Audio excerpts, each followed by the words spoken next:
Aha, indi isə biz danışacağıq elektrik dipolu anlayışından.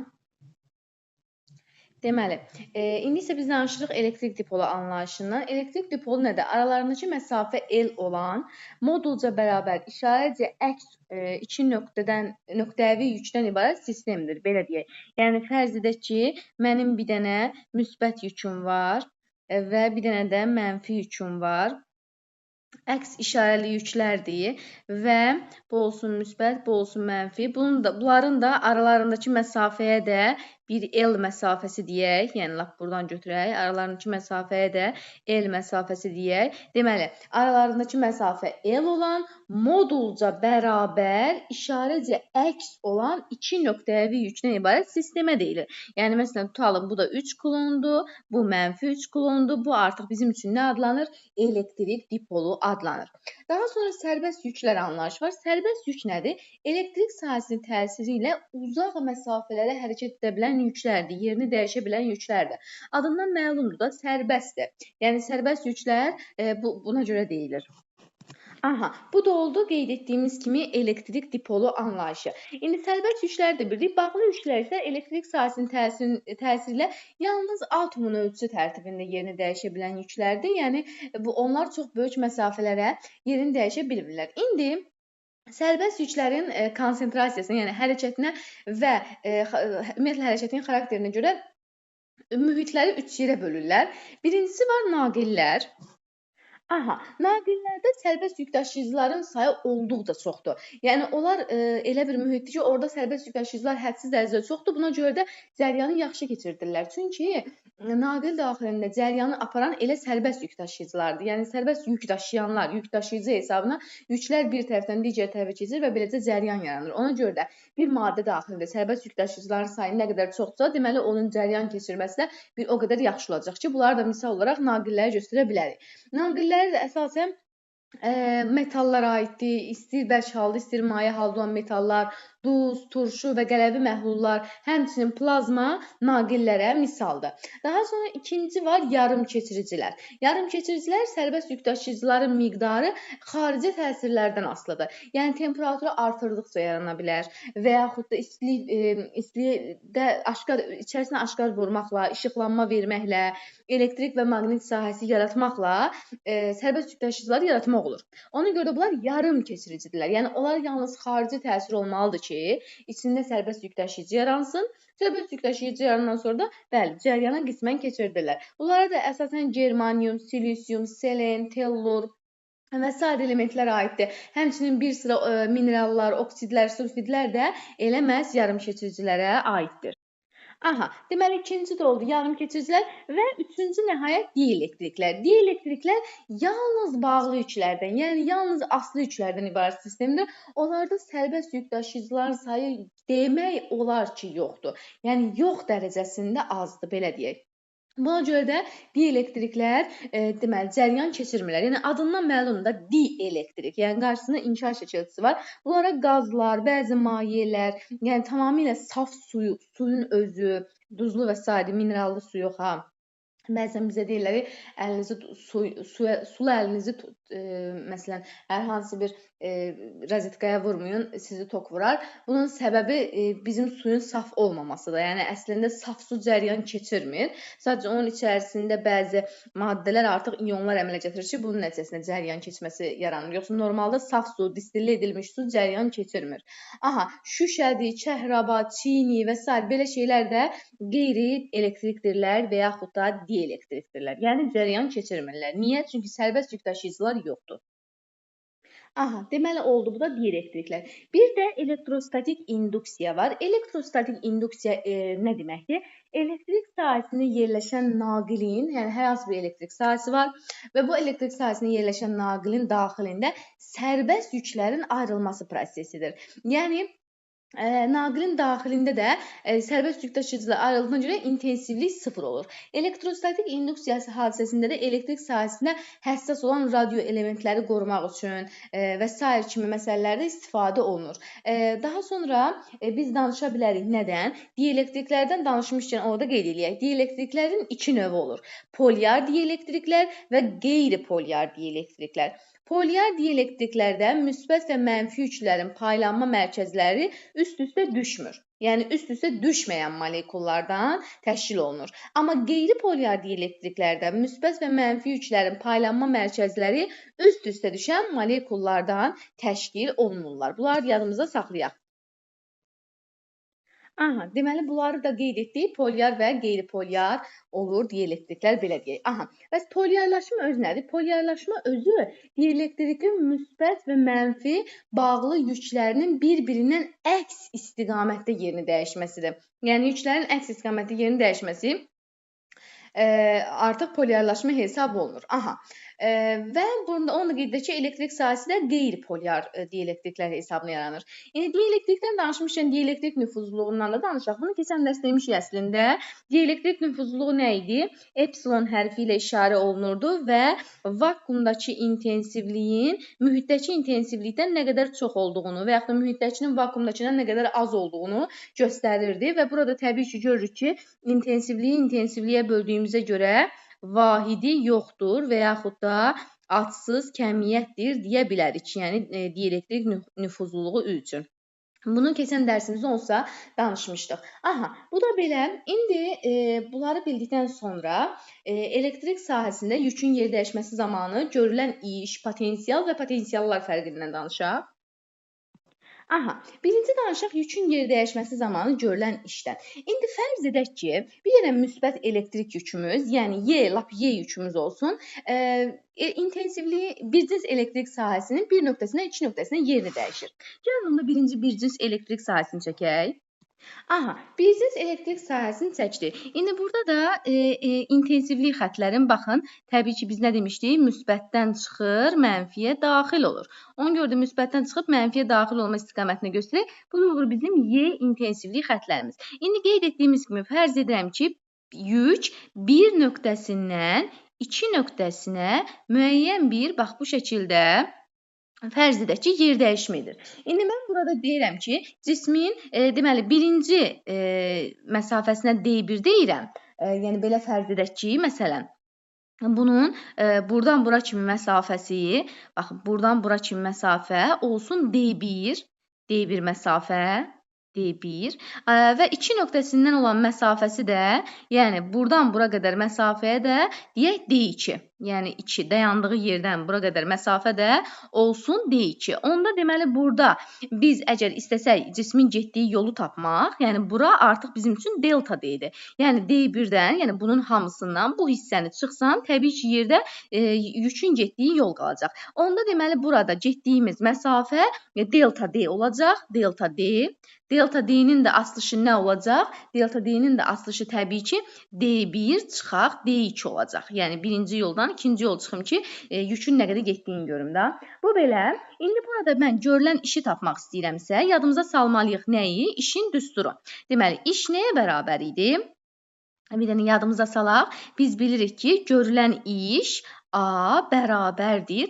Hər zaman F-dir da, düzdürmü? F vuraq S. Burada F bilirəm ki, qüvvədir. S isə cismin yer dəyişməsidir. O da bərabərdir. İndi burada bizim qüvvəmiz təbii ki, Kulon qüvvəsi olduğuna görə, Kulon qüvvəsini Y bərabər F bölçüdən F bərabər QY şəklində açıram. Yəni, F-in yerində QY yazıram. Getdiyim yer dəyişməmə də delta D dedik də. Onun da yerinə delta D yazıram. Onda deməli, QY delta D və yaxud da QY D1 çıxaq D2 bizim üçün olacaq nə? Yükün yer dəyişməsi zamanı görülən iş. İndi ola bilər ki, burada yük müəyyən bucaq altında yerini dəyişər. Gəlin o halda nəzərdən keçirək. Yenə bir cins elektrik sahəsini çəkdik və burada bu şəkildə intensivlik xətlərini də təbii ki, göstərir. Bu bizim Y intensivlik xəttimizdir. İndi fərz edirəm ki, yük burada bir nöqtəsindən buradakı iki nöqtəsinə gəlib. Yəni, bu şəkildə fərz edək ki, yük bir yer dəyişmə icra edib. Bu bizim olur yer dəyişməmiz, düzdürmü? Yəni, D-miz də, belə deyək, yer dəyişməni artıq burada biz D hərfi ilə işarələdik. Bu bizim olur D-miz. İndi Burada biz işi tapmaq üçün nə etməliyik? QYD yazmalıyıq. Düzdür? Bəs bu D-nin yerində nə yaza bilərəm? Gəlin ona baxaq. Buradan belə qırıq-qırıq xətlər indirsəm, bax buradan, yəni bunun dayandığı nöqtədən qırıq-qırıq xətlər indirsəm, burada alfa bucaqlı bir düz bucaqlı üç bucaq alaram. Gəlin buradan D görək bizə nəyi verir? Deməli, burada təbii ki, mən görürəm ki, iti bucağa bitişik katet, yəni bax cismin burada da 3 nöqtəsini qeyd eləyək. Cismin getdiyi bax budur da əslində. Bu qədər irəliləyə bilib. Düzdürmü? Yəni yer dəyişməsi o qədərdir. İndi o 1 nöqtəsindən 3 nöqtəsinə gedibsə, bu bizim üçün hər hansı bir S olsun, yəni getdiyi məsafə olsun, irəliləmə şəkli olsun, belə deyək. Və buradan biz D-ni tapanda nə alırıq? İti bucağa, daha doğrusu bitişik katetin, yəni S-in hipotenuza, yəni D-yə olan nisbəti bizə verəcək kosinus alfanı. Düzdürmü? Burada deməli belə qeyd edək onda. Yəni buranı yer dəyişmə dedik axı. Buranı D qəbul edək. Bu hissəni D qəbul edək. Bu hissəni də getdiyim bir yer dəyişmə S qəbul edək. İndi burada iti bucağın qarşısındakı katetin, daha doğrusu bitişik katetin, yəni D-nin S olan nisbəti bizə kosinus alfanı verir. İndi buradan biz D-ni tapanda, yəni nə qədər irəlilədiyimi tapıram da, belə deyim. Tapdığım D nəyə bərabər olur? S kosinus alfaya. Yəni onda burada görülən iş A bərabərdir QYD. O da bərabərdir QY. D-nin yerinə nə yazacağam? S kosinus alfa. Yəni bunu belə almaq da olar. Almasaq da əslində biz mexaniki işin kosinuslarla ifadə olunduğunu olsa əvvəldən bilirik də. Yəni bu şəkildə də düşünə bilərik ki, QY S kosinus alfa şəklində də, yəni yükün ifadəsi ola bilər. Ya da işin daha doğrusu desəm ifadəsi ola bilər. Ya da işin bir ifadəsi də A bərabərdir QYD şəklində olur. Yəni Fs-dir, qüvvə bıraq yer dəyişmə. Qüvvəmiz burada Coulomb qüvvəsidir, QY. Yer dəyişməmiz də ki, S-dir, məsafədir. Yəni o bizə hər zaman onsuz da özü verəcək. Bu belə. Onu da qeyd edək ki, iş trayektoriyanın formasından asılı deyil. Yəni baxın, burada da fikir verirsinizsə, formadan asılı olmur. Yəni qapalı sistemlərdə də görülən iş sıfıra bərabər olacaq. İndi burada bəzi nüanslar var. Gəlin onları nəzərdən keçirək. Biz bilirik ki, iş skalyar kəmiyyət. Yəni mən işə istiqamət verə bilmərəm, amma mən işin mənfi, müsbət ya da sıfır olduğunu deyə bilərəm. İndi o halları nəzərdən keçirək. Bu olsun bizim Y intensivlikli bir cins elektrik sahəmiz, düzdürmü? Mən fərz edirəm ki, burada bir yükümüz olsun müsbət. Və o, fərz edək ki, intensivlik xətləri istiqamətində hərəkət edir. Yəni, düşünürəm ki, protondur, proton müsbət yüklü zərrəcikdir və o bu şəkildə hərəkət edir. Bu olsun bizim V-imiz. İndi bizdən soruşur, görülən iş müsbət yoxsa mənfi? Mən nəyi bilməliyəm? Əgər bu istiqamətdə hərəkət edirsə, deməli, yer dəyişməsi də həmin istiqamətdədir, düzdürmü? Bu heç. İndi mən bilirəm ki, intensivlik xətləri müsbətdən çıxır, mənfiyə daxil olur. Yəni, burada müsbət yük hansı tərəfə gedəcək? Təbii ki, mənfiyə gedəcək. Çünki müsbəti mənfi cəzb edər. Onda buradakı Coulomb qüvvəsi də bu istiqamətdə yönələcək. Yəni, qüvvəm də yükün müsbət olduğuna görə mənfiyə tərəf gedəcək. Yəni, qüvvəm də belə olacaq. Mən görürəm ki, bu həmin bir yükünə həm müsbət tərəfə doğru gedir, daha doğrusu mənfi tərəfə doğru gedir, sürəti ilə qüvvəsi eyni istiqamətdədir. Onda deməli, bu bir yükünün işi A1 böyükdür 0 olacaq. Niyə? Özdə yeyinləşən gedəcək. Çünki fikir verirsinizsə, sürətlə qüvvə eyni istiqamətdə hərəkət edir. Yəni, o yeyinləşən hərəkət edəcək. Onsuz da iş müsbət olanda biz bilirik ki, hərəkət hər zaman yeyinləşəndir. Bu da ona bir nümunə olsun. Yeyinləşən. Amma bunu əzbərləməyə ehtiyac yoxdur. Çalışaq, başa düşək. Sonra gəlin baxaq 2 yükünə. 2 yükün başqa rənglə ifadə edəcəm. Bu da olsun mənim 2 yüküm. Bu da müsbət olsun. Bax, buraya yazıram 2 yükü. 2 yazıram. Və bu yükü də mən müsbət qəbul edəcəm. Sadəcə fərqi ondadır ki, bu yük belə getsin.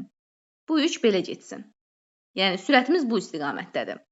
Və indi belə bir şey var, uşaqlar. İstəyir yük sağa getsin, sola getsin, yuxarı getsin, aşağı getsin, fərqi yoxdur. Yükə təsir edən klon qüvvəsi hər zaman eyni olur. Yəni, əgər bu müsbət yükdürsə, bu hər zaman klon qüvvəsi tərəfindən mənfiyə doğru getməyə çalışacaq. Mənfi yükdürsə, müsbətə doğru getməyə çalışacaq. Yəni, bu iki yükü müsbətdir və onun müsbətə tərəf getməyə çalışması, yəni onun o tərəfə sürətinin olması heç nəyi dəyişmir. Onun klon qüvvəsi yenə də mənfiyə tərəf olacaq. Çünki biz əvvəlki dərslərimizdən bilirik ki, müsbət mənfiyə gedər.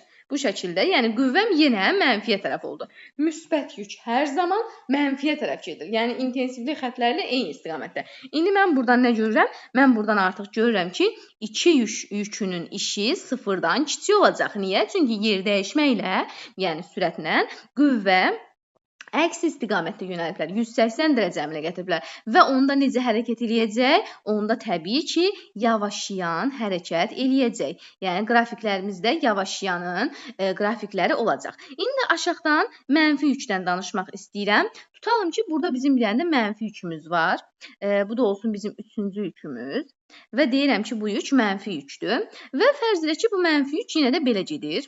Belə gedir. Yəni sürətimiz bu istiqamətdədir. Mənə yükün necə getdiyi maraqlı deyil. Onunla özünüzü çaşdırmayın. Əvvəl özün qüvvəni tap. Mənfi hara gedər? Elektron hara gedər? Təbii ki, müsbət tərəfə gedər. Müsbət də arxadadır da, çünki intensivlik xəttləri müsbətdən çıxır axı. Onda deməli bunun qüvvəsi bu istiqamətdə olacaq. Və burada mən artıq nə görürəm? Yenə də sürətlə qüvvə əks istiqamətdə olduğundan, onda burada görülən iş sıfır olacaq və yenə də yük necə hərəkət eləyəcək? Yavaşlayan hərəkət etmiş olacaq. Bu da belə. Və biz burada ikincide səhv yazmışıq. Əksinə kiçikdir sıfırdan. Böyükdür sıfır niyə? Kiçikdir sıfır. Mənfidir. Çünki sürətlə qüvvə əks istiqamətdədir. Kiçikdir sıfır və yavaşlayan hərəkət edir. İndi bir dənə də yük fikirləşirəm. Bir dənə də nəhayət yük fikirləşirəm. Bütün halları yazıram ki, hamısını görə bilərik də yəni. Bu da 4-cü yükümüz olsun. İndi özümüz fikirləşək. Bax, mənfidir və mən deyirəm ki, yük belə gedir. Göstərirəm ki, belə gedir. Sürətim belədir.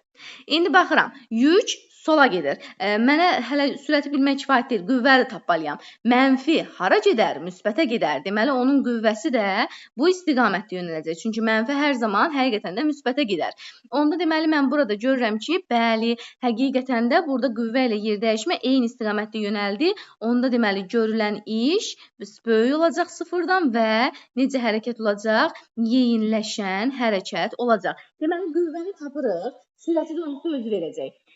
Qüvvə də həmişə necə tapırsan, müsbət mənfiyə gedər, mənfi müsbətə gedər. Onsuz yüklərin işarəsini özü verəcək. İntensivlik xəttlərinin çıxdığı tərəf bizim üçün müsbət, intensivlik xəttlərinin daxil olduğu tərəf isə bizim üçün hər zaman mənfi qəbul edilib. Bunu da mütləq yadımızda saxlamalıyıq.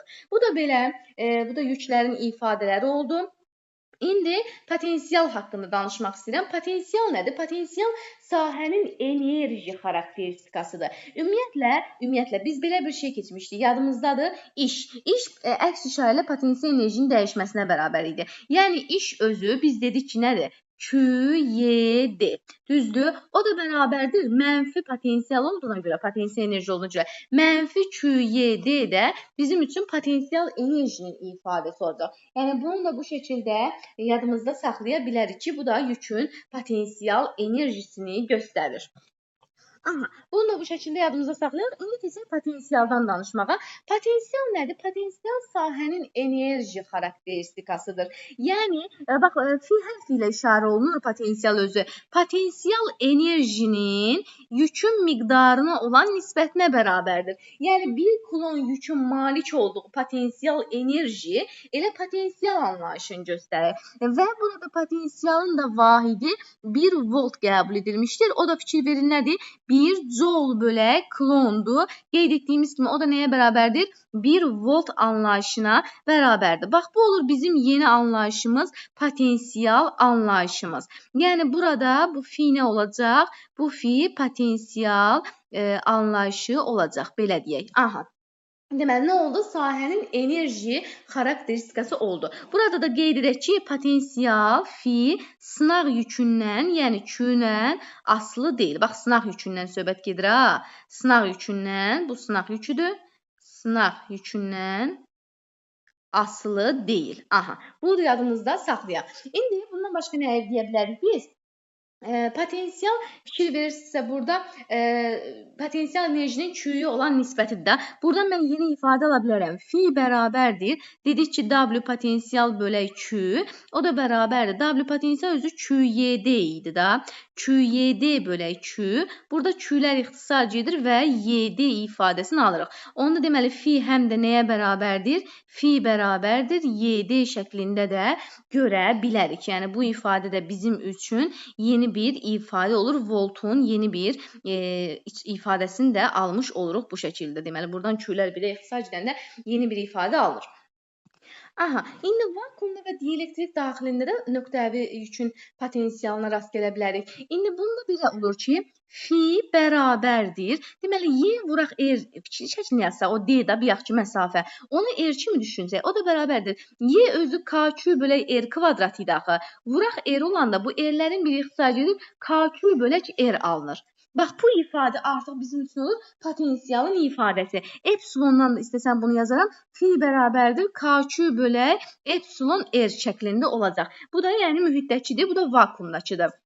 Yəni bu vakuum şəraitidir də, belə deyək, burada qeyd eləyək. Hardan alındığını da istədim biləsiniz, vakuum şəraitidir. Deməli, amma bunun bir dənə fikir verirsinizsə, istəyir Coulomb qüvvəsi olsun, istəyir intensivlik olsun, onlar məsafə ilə kvadratik tərs asılı idi. Amma burada potensial məsafə ilə sadəcə tərs asılıdır. Və buradan görürəm ki, phi nöqtəvi yükdən düz asılıdır. Yəni Q-dən, bax, sınav yükü ilə qarışdırmırıq. Ha, bunu artıq intensivlikdən təbii ki, bilirik. Amma yenə də qeyd eləyək, yadımızdan çıxmasın. Nöqtəvi yükdən düz asılıdır. Məsafədən isə tərs asılıdır. Təbii ki, intensivlik də məsafədən tərs asılıdır. Sadəcə o kvadratik tərsdir. Bu isə xətti tərs olaraq dəyişir. Bu da belə. İndi isə potensialın çevrənin daxilində, xaricində olan qiymətlərinə baxaq. Deməli, bir dənə çevrə çəkirik. Bu çevrənin deməli O mərkəzi olsun və buradan belə bir yenə də xətt çəksəm, burada 3 nöqtə götürəcəm yenə. Bax, biri A nöqtəsi, çevrənin daxili, biri B nöqtəsi, çevrənin səthi, biri də C nöqtəsi, çevrənin xarici. İndi burada, bu da çevrənin böyük R-də deməli olsun çevrənin radiusu. Bax, bu da təbii ki, çevrənin radiusudur. İndi mən burada yazıram birinci şərt. Birinci şərtlə ikinci şərt 1 olacaq. Əgər potensial, yəni bizim məsafəmiz, bir dənə fikir verin, belə olarsa, görürsünüz kiçik yerdir. Yəni radiusdan balacadır. Əgər bizim məsafəmiz, R-miz, deməli, kiçikdir, kiçik bərabərdir radius olarsa, onda potensial maksimum olacaq. Yəni phi olacaq necə? Phi olacaq maksimal. Phi maksimal qiymət alacaq. Yəni, istəyir həm daxilində, həm səthində bir-birinə bərabərdir. Daxilində və səthində.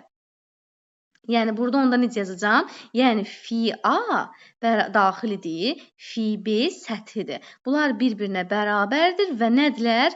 Və maksimaldırlar. Bunu yadda saxlayırıq. Bir də ikinci şərtimiz var. İkinci şərtimizdə əgər məsafəmiz, bax, C olarsa, yəni bu R C olarsa, yəni görürsünüzsə radiusdan böyükdür. Onda da phi-nin təbii ki, bir qiyməti var. Söz yox, bir qiyməti var. Sadəcə daha kiçik bir qiymətdir da, belə deyək. Yəni, buradakı kimi maksimal deyil. Onda deməli, qrafiki çəksəm, necə çəkəcəm? Qrafiki çəksəm, deməli, potensialın məsafədən asılılıq qrafikini çəkirəm və burada da çevrənin radiusunu qoyuram. Deməli, gəlir, çevrənin radiusuna qədər maksimal qiymətdə gəlir, yəni bura kimi maksimalda gəlir.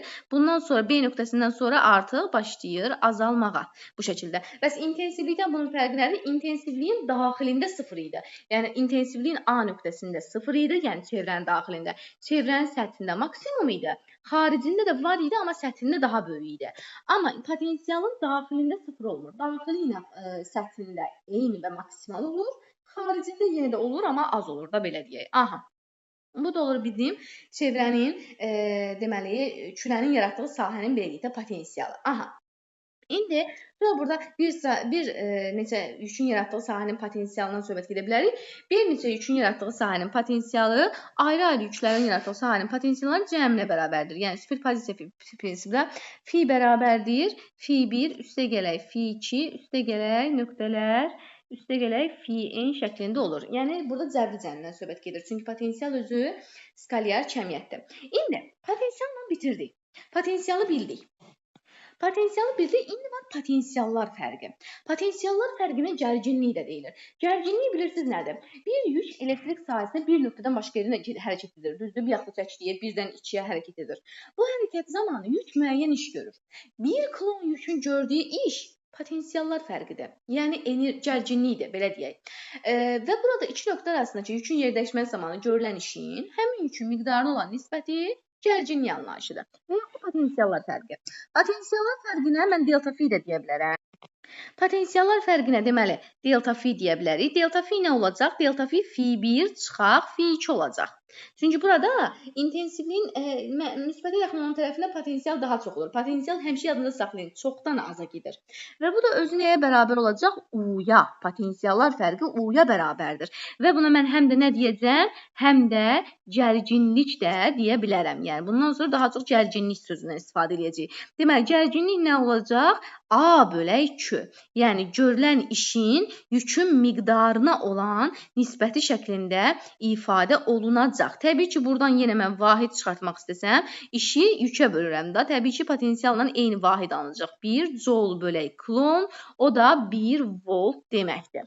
Aha, indi bunu bildik. Bu da oldu bizim potensiallar fərqimiz. Deməli, potensiallar fərqi haqqında başqa biz nəsə deyə bilərikmi? Əsas bunları bilməkdir. İndi var ekvipotensial səthlər. Ekvipotensial səthlər nə deməkdir? Bərabər potensiallı səthlərdir. Məsələn, fərz edək ki, bizim bir dənə müsbət yükümüz var. Gəl bu şəkildə düşünək. Bizim bir dənə müsbət yükümüz var. Düzdürmü? Və biraz kiçik çəkəcəm. Bizim belə bir müsbət yükümüz var. Və fərz edirəm ki, müsbət yükdən nə olmalıdır? İntensivlik xəttləri təbii ki, çıxmalıdır. Gəlin çıxardaq. İntensivlik xəttlərin müsbət yükün hər tərəfindən çıxardıram bu şəkildə. Aha. Bax belə. İndi burada ekvipotensial səthləri mən göstərmək istəsəm, dairələr şəklində göstərəcəm. Bunlar hələ intensivlik xəttləridir. Bu heç. Bunlar biz bilirik də müsbətdən çıxan nə idi? Müsbətdən çıxan intensivlik xəttləri idi. Yəni bunlar bizim Y-lərimizdir. Amma indi burada belə düşünək, yeni yazaq da bura. Bu şəkildə, bax bu şəkildə çevrə şəklində olan ekvipotensial səthlərdir. Bu səthlərdə potensial enerji yox, daha doğrusu gərginlikdə, yəni potensiallar fərqi eyni olur. Niyə? Çünki yükdən eyni məsafədə daxı fikir ver. Bax, bu birinci halqa yükdən bu qədər məsafədədir. İkinci halqa bu qədər məsafədədir. Yəni, məsafə hər nöqtəsində dəyişmədiyinə görə, radius kimi düşün. Hər nöqtəsində dəyişmədiyinə görə orada potensiallar da bərabər olur. İndi gəlin baxaq. Burada tutalım ki, mən bir nöqtəsini göstərirəm. Bir nöqtəsi. Həmin çevrənin üzərində başqa yerdən 2 nöqtəsini göstərirəm və ikinci halqadan 3 nöqtəsini göstərirəm. Gəlin bunların potensiallarını müqayisə edək. Baxın, 1 müsbət yükdən nə qədər uzaqlıqdadırsa, 2 də həmin uzaqlıqdadır. Nə olsun başqa yerlərdədirlər? Axı məsafə cəhətdən eynidirlər də. Onda bunların potensialları nə olacaq? Təbii ki, bir-birinə bərabər olacaq. Yəni, phi1 bərabərdir phi2-yə. Amma bir dənə fikir verin, 3 daha uzaqdadır. Nəyə tərəfdir? Müsbətdən uzaqdır, mənfiyə tərəfdir. Yəni, çoxdan aza gedir. Onda burada 3-ün potensial enerjisi nə olacaq? 3-ün potensial enerjisi daha kiçik olacaq. Yəni, bu qiymət 3-dən daha böyük olacaq. Çünki uzaqlaşırsan, mənfidə bunun tərsi olur. Amma müsbət olanda artıq, deməli, nə olacaq? Müsbət olanda sən uzaqlaşırsan axı müsbətdən. Müsbətdən nə qədər uzaqlaşsaq potensial bir o qədər azalmış olur. İndi bu belə. İntensivliklərinə gəldikdə isə intensivlik xəttləri burada yenə də get-gedə artma formasında olacaq. Yəni burada intensivlik xəttlərimiz yükdən uzaqlaşdıqca təbii ki azalır. Aha. Yəni, hansı hissədə sıxdırsa, orada intensivliyi daha çox olur, amma geniş hissədə intensivlik az olur. İndi, intensivlik, bildiğiniz elektrik sahəsinə baxdıqda isə, məsələn, fərz edək ki, mənim sahəm bu şəkildədir, bax belə. Bu şəkildə bildiğiniz elektrik sahəsindəyəm. Bax belə. İndi burada 3 nöqtə quraq və bu 3 nöqtəni müqayisə edək. Məsələn, tutalım ki, bir nöqtəm buradadır, bir nöqtəsi buradadır, 2 nöqtəsi buradadır və 3 nöqtəsi buradadır. İndi yenə də burada baxın 1 ilə 2 fikir verin eyni yerdədirlər də. Nə olsun ki başqa-başqa halqalardadır, başqa-başqa xəttlərdədir. Buradakı kimi də necə ki eyni məsafədə deyil. Bu 1 nöqtəsi də buradan eyni məsafədədir, 2 də eyni məsafədədir də. Ona görə də yenə burada F1 və F2 bir-birinə bərabər olacaq. Düzdürmü? F1 bərabər olacaq F2-yə.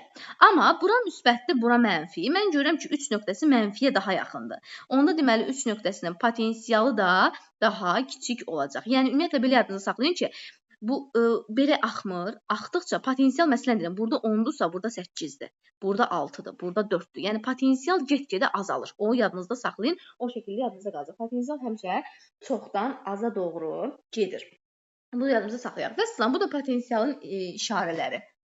Sonra elektrik sahəsində elektron hərəkət edəndə görülən işdən danışsaq, biz dedik ki, gərginlik nəyə bərabər idi? A böl Q və burada elektrondan danışıramsa A böl Y yazmalıyam da, düzdürmü? İndi buradan mən işi tapanda A bərabərdir UY ifadəsini alıram. Çox zaman bu iş elektron volt hesablanır, elektron volt şəklində. Yəni bərabərdir, məsələn bunu belə vahid şəklində yazsam, bərabərdir 1 elektron volt şəklində qəbul edilir. Gəlin indi 1 elektron voltu da tapaq. 1 elektron volt bərabərdir. Elektronun qiymətini keçmişik də 1,6 vuraq, 10 üstü mənfi 19-dur, düzdür? Klondur. Vuraq volt. Yəni onda bu da bərabər olacaq nəyə? 1,6 vuraq, 10 üstü mənfi 19, klon vuraq volt joule deməkdir axı. Olur joule. Deməli onda buradan mən artıq nəyi tapıram? 1 elektron volt bərabərdir. 1,6 vuraq 10 üstü mənfi 19 joule. Və sonunda buradan 1 joule nəyə bərabər olur? Onda 1 joule bərabərdir 1 bölək 1,6 vuraq 10 üstü mənfi 19 elektron volt şəklində keçişlər də edə bilərik. Yəni adi vahid keçişi kimi fikirləşində çətin bir şey yoxdur. 1 elektron volt, elektronun sahənin potensiallar fərqi 1 volt olan, baxın 1 volt olan iki nöqtəsi arasında yerləşməsi zamanı elektrik sahəsinin gördüyü işə bərabərdir. Bu da yadınızda saxlayaq. İndi burada bəzi qeydlər var. Gəlin o qeydləri nəzərdən keçirək. Qeydlərimiz nələrdən ibarətdir? Baxın, qeyd 1. Belə düşünək. Gəlin belə düşünək. Əgər mənim zərrəciyim sükunət vəziyyətinə hərəkətə başlayarsa, yəni artıq burada deyirəm ki, başlanğıc sürətim yoxdur da, başlanğıc sürəti 0-dır. Onda mənim işim nəyə bərabər olacaq? Baxın, mən bilirəm ki, iş özü kinetik enerjinin dəyişməsinə bərabərdir. O da bərabərdir. Yəni lap burada çox vaxt enerjinin W ilə yazılır. Ona görə mən də W ilə yazacağam. W kinetik də, yəni Y kinetik deməkdir, fərqi yoxdur. W kinetik də bildiyim kimi o da bərabərdir. W kinetik son çıxar W kinetik başlanğıc. İndi burada da başlanğıc sürəti olmadığına görə başlanğıc kinetik enerji də yoxdur təbii ki. Onda görülən iş nəyə bərabər olacaq? Görülən iş bərabər olacaq W kinetikə. İndi mən işi nə kimi öyrəndim burada? İşi bu dərsdə öyrəndim QU kimi. İşin yerində QU yazıram, bərabərdir. Kinetik enerjinin də ifadəsini birlikdə mv kvadrat bölü 2. Bax, bu ifadə bizim çox köməyimizə çatacaq. Yəni çox ola bilər ki, bu ifadədən istifadə edək. Bu bərabərlikdən yəni istifadə edək. Özünüzü çaşdırmayın. Buradan gərginliyi tapmaq, sürəti tapmaq. Yəni hər birin bizdən istəyə bilər. Ona görə də çalışaq özümüzü nə etməyək, çalışaq özümüzü çaşdırmayaq. Yəni burada lap belə də ola bilər. Bir dənə fikir verin. Tutalım ki, başlanğıc sürətimiz və s. də var. Q, o özü nə idi? Potensiallar fərqi idi da. Yəni onun yerində istəsəm F1 çıxaq F2 yaza bilərəm. O da bərabərdir m bölü 2. Buradakı sürət və son sürət, başlanğıc sürəti olsa v kvadrat çıxaq v0 kvadrat yaza bilərəm da. Yəni bu şəkildə də qarşımıza çıxa bilər. Çalışaq özümüzü çaşdırmayaq. Yəni bu şəkildə məsələlərimiz bizim qarşımıza çıxa bilər. İndi burada biz potensial enerjini də görə bilərik. Potensial enerjinin ifadəsi əslində sadədir. Yəni biz bildik ki, F bərabərdir W potensial bölək Q-yə. Düzdürmü? Buradan gəlin W potensial tapaq. Buradan alıram ki, W potensial bərabərdir F vuraq Q. Düzdür? O da bərabərdir. F-ni axı KQ bölək R şəklində aldım. Burada da bir dənə vuraq Q olduğuna görə, lap bunları Q1, Q2 şəklində ifadə etsəm, onda K, Q1, Q2 bölək R ifadəsi almış olalım. Yəni, ümumilikdə heç gedişatını bilməsək belə, əsas düsturu bilsək bizim üçün kifayətdir ki, bax, K, Q1, Q2 bölək R şəklində potensial enerjinin düsturu ola bilər. Yəni, elə bir məsələ yaranar ki, bu düsturdan istifadə edərik. Bunu da mütləq yadımızda saxlayaq. Sonra bir dənə də qeydimiz var. O qeydi də yazaq, onunla da bitirək. Qeydimizin biri nədir? Hazır qeyddir əslində bu. Yəni əgər eyni və müxtəlif radiuslu söhbətləri var burada. İki metal keçirici kürəni toxundurub aralasaq, biz bilirik ki, əgər eyni radiuslu olsaydı, toxundurub aralayanda yüklər bərabər paylanırdı. Yəni Q1 üstə gələk Q2 böl 2. Düzdür? İndi bir də ola bilər ki, müxtəlif radiuslu kürələr toxundurub aralansın. Yəni burada tutalım ki, mənim kürəmin biri belədir, kürəmin biri belədir. Və bunun yükünə mən Q1 deyirəm, bunun yükünə Q2 deyirəm. Bunun fikir verirsə radiusu kiçikdir, R1-dir. Bunun radiusu isə böyükdür, R2-dir. Düzdür? İndi gəlin bunları toxundurub aralayaq. Bəs bunları mən toxundurub aralasam, burada yüklər necə paylanacaq? Yenə ədəd ortam olacaq? Yox. Çünki burada radiuslar müxtəlifdir. Onda birinci yük Q1 bərabərdir nəyə? Toplayıram surətdə Q1 üstə gələk Q2 bölək. Məxrəcdə də radiusları toplayıram. R1 üstə gələk R2 vuraq nə? Vuraq R1. Çünki birincini tapıram axı. Bəs Q2 nəyə bərabər olacaq? Q2 də yenə surətdə yükləri toplayıram. Çünki toxundurub aralayıram. Məxrəcdə radiusları toplayıram. Çünki toxundurub aralayıram. Amma bu səfər də R2-yə vururam. Çünki ikincinin deməli yükünü tapıram. Bu şəkildə də müxtəlif radiuslu kürələri toxundurub aralasaq ümumi belə deyək də yükü bu şəkildə təyin edirik.